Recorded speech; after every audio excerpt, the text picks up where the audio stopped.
నేను మీ వెంకట్. సో ఈరోజు మనం చూసుకున్నట్లయితే కనుక గత 3 రోజులుగా భారీగా వర్షాల కారణంగా వరద నీరైతే బీభత్సంగా వచ్చేసింది. మన విజయవాడలో కానీ, గుంటూరులో కానీ, అంతేకాకుండా మన అమరావతి, ఏపీలో చాలా వరకు చాలా క్రిటికల్ సిచ్యువేషన్స్లో అయితే ఉన్నాం మనం. సో దయచేసి ఎవరు కూడా దీన్ని ఏముందిలే అన్నట్లు తీసుకోకండి. సో వీలైనంత వరకు ఇంట్లో ఉండడానికి ట్రై చేయండి.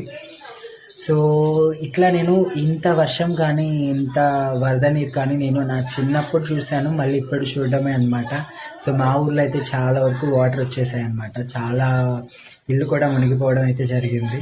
సో కుదిరితే మీ అందరికీ మనమే ఇబ్బంది పడిపోతూ ఉంటాము. సో జంతువులు కూడా చాలా ఇబ్బంది పడుతూ ఉంటాయి. సో కుదిరితే వాళ్ళకి ఫుడ్ కానీ, లేదంటే వాళ్ళకి కొంచెం వాటికి కొంచెం షెల్టర్ ఇవ్వడం, అలాంటివి ఏమన్నా పాసిబుల్ అయితే ట్రై చేయండి.